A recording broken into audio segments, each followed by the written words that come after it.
In today's video, we go 3 wide at Fuji in the latest daily race score. Now, this week's daily race is possibly one of the best weeks we've had in quite some time on Gran Turismo, in my personal opinion. It's been something we've been pushing for on Gran Turismo for quite some time. So let's get on with this daily race score, and we're going to start with daily race C because I think this is a great daily race. As you can see there, it's group 2, but with a difference. You are only allowed to use the 2008 cars, and we have ×2 fuel, ×3 tyres, 13 laps, pit stop is required, and we are on racing soft tyres. Now, I didn't see many SR downs in this race when I raced it this morning in the multiple attempts that we did.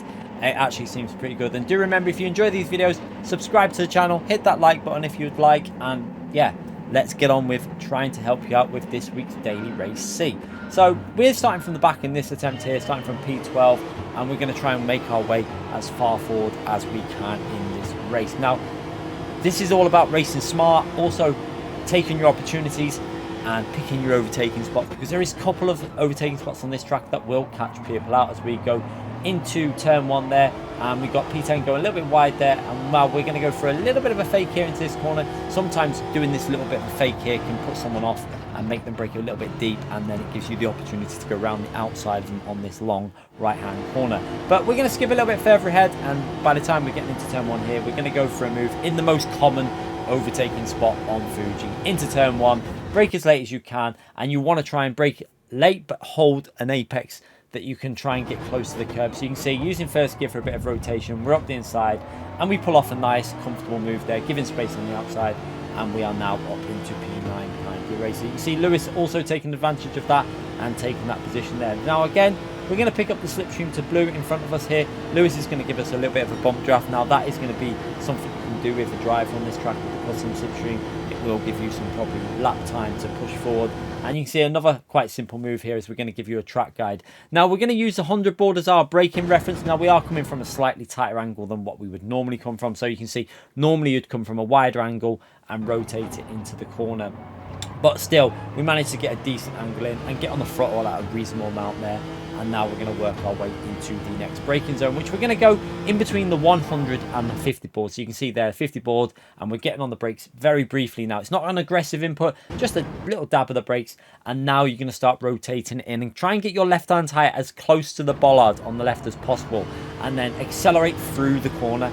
Completely flat out now, and then up to 5th gear. But then as you're coming through this corner, you see a little lift off the throttle just to keep it rotating through this corner. You don't want to run out wide here. You want to keep it as narrow as you can to the apex, and then back onto that throttle into the next braking zone, which you can use that little signpost on the right before the 50 board. I tend to just use the 50 board, and then you want to swing it out to the right so you can get back to the left of this apex. So left hand tire right up to the curb here. You can see as close as you can. I run a little bit wide there, slightly miss the apex, but we managed to get the power down, so maybe a 10th or so loss there, nothing too drastic as we work our way into the next braking zone.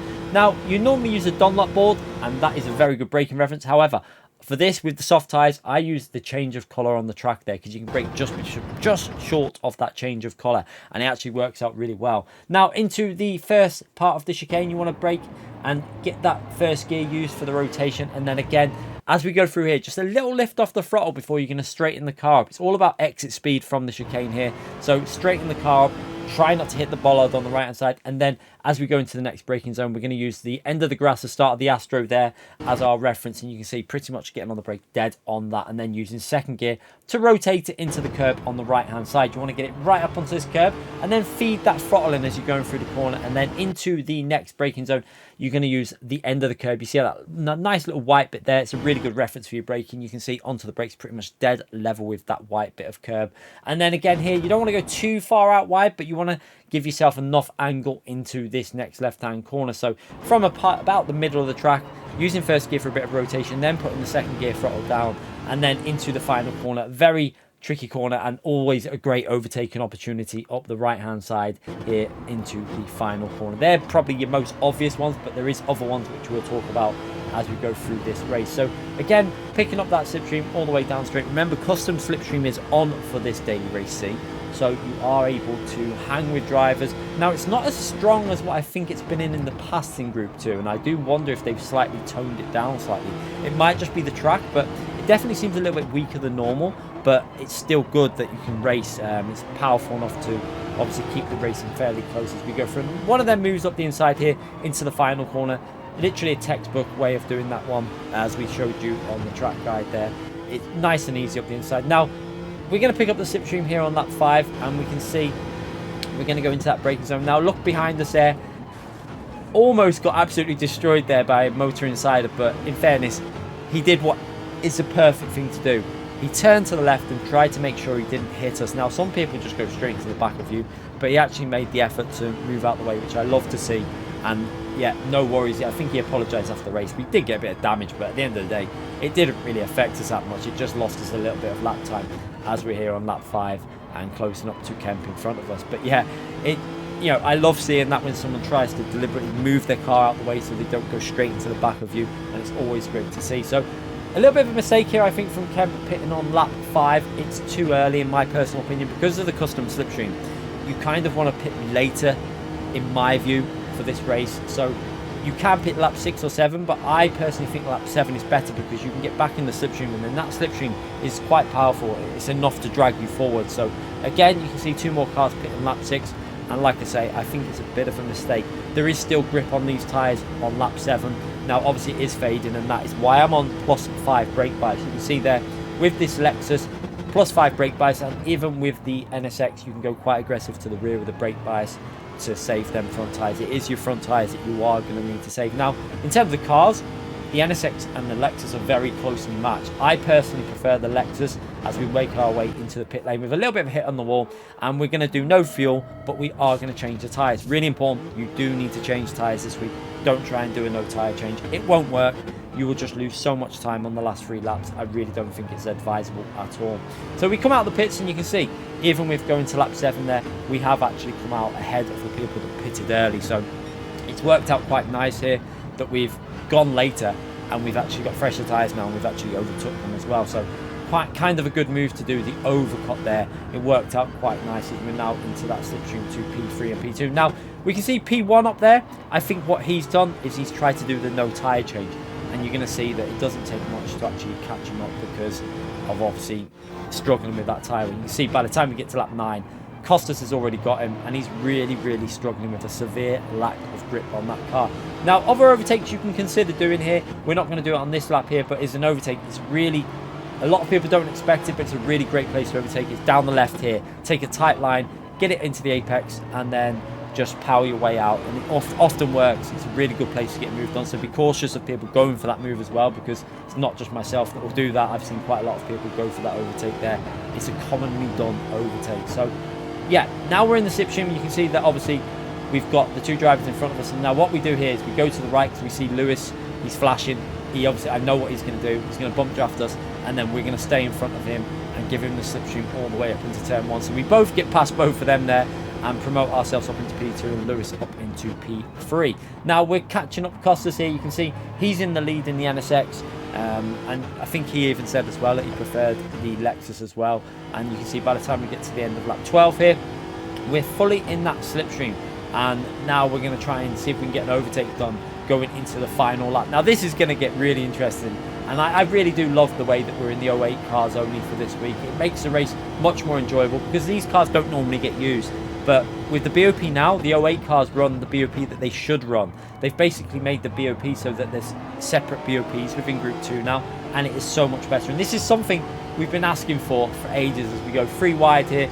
NSX in the middle, Lewis is on the inside. He's managing to take the position there from the inside, and now we're up into P2 again, and we got Costas behind us in that NSX. And like I say, it's great to be driving these cars. These cars have been on there since GT Sport, but we never really race them because races are always in the 2016 cars because they're a lot better. But now that they've decided to actually listen to what we've been saying for about 7 years on Gran Turismo, is that separate the groups, make a race with just them 3, and make it with the 2016s only. And also you've got the AMG, the Mercedes, and that you can make a race with them. It makes for such better racing. As we go side by side with Lewis again, we have to get a little bit off the throttle there because we couldn't accelerate out that corner because we would have just hit him. So backed off the throttle there and staying in P2 here as we battle it out on this final lap. A great daily race. I have to say, this is probably, in my opinion, one of the better daily races we've had in a long time in terms of the race, the combination.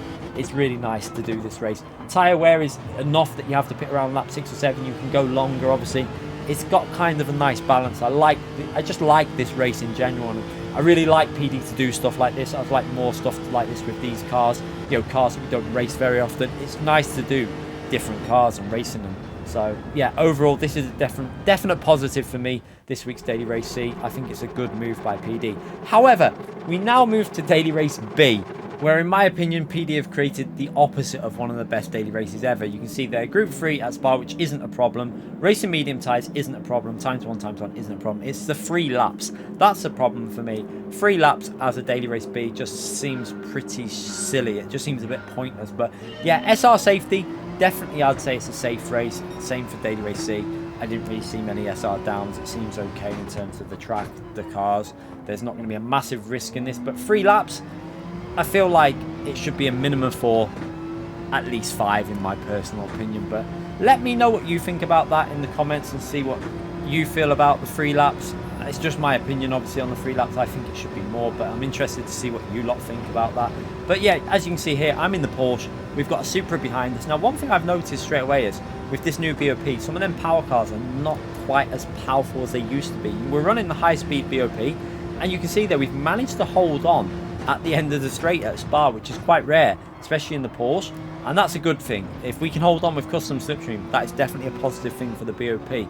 Now you can see at Spa, it's all about carrying momentum through the corners, carrying the speed through the corners, and getting them exit speeds out of the exits. You can then, this is a very tricky corner that you're going to come to at Spa. As we see in the mirror there, it looks like there's a bit of contact between Costas and P3 in the Supra. They're fighting it out, and that is great for me because them fighting gives me a little bit of a gap where I can just concentrate on my lines without having to go defensive and, you know, taking slightly different lines than what you'd normally take. So as we come through the halfway stage of the race here, you can see that gap is around 8 tenths, 9 tenths of a second, and we're now going to skip on to the start of lap 2. And again, we're on that main straight, and again you can see the Supra's picking up the slipstream, but it's not going to get close enough by the time we get to the braking zone, and this is actually really good. So it's great that the Porsche looks like it's got enough to kind of defend, but it's obviously hard to tell unless you get someone really fast attacking you in that Supra.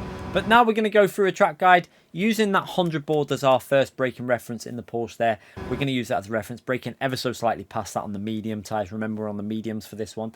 And now we're going to start rotating it in. So you want to try and get your right-hand tyre as close to the curb as possible as you turn and rotate it in, and get on that throttle for the exit speed. So rotate first gear, then onto the throttle, get that power down. Use a bit of the curb on the outside there. Not always optimal, but got away with it there. And now it's completely flat out all the way through a Rouge. You can see here, what you're going to do is you're going to get the left-hand tyre up onto the curb. And now you're going to try and get the right-hand tyre to skim the curb as we go up the hill. So as we come up here, you can see right-hand tyre comes to the curb, and then straight over the top of the curb here. You want to try and straight line it as much as possible to reduce the steering input, to obviously slow your car down less as you go over the top of the hill. And now we're going to take the shortest distance there, keeping to the right, and then letting the car slowly get back over to the left-hand side of the track for the next braking phase, which again, we're going to use the start of the curb on the left-hand side there. You can see braking just before the start of the curb, and now we're going to start rotating it. You see, using the gears to downshift it, and then you're going to try and get your right-hand tyre to get very, very close to that bollard. You don't want to hit it, but you want to get as close as you can, using second gear for a bit of rotation, and then swinging it back over to the left-hand side here. Really important to get it over to the left. A dab of brakes just to put the weight on the front of the tyres, and then upshift into third gear, and then powering out of that corner. Just be careful you don't run wide on the exit of the corner. Now into the next braking zone, which again can be used as a bit of an overtaking spot, this, if you get a good exit of that corner. So be careful as you're coming through here for people going for the moves. But you want to try and take a tight line as possible. I stayed in second gear, waited for that traction to build, and then again into the next left-hand corner. You want to swing it from the right-hand side, a bit of braking input going in there, and now rotate it into the corner as we power our way out the exit and into the long, fast left-hand corner. Now we're going to use the 50 board as our braking reference here, braking just slightly past that 50 board.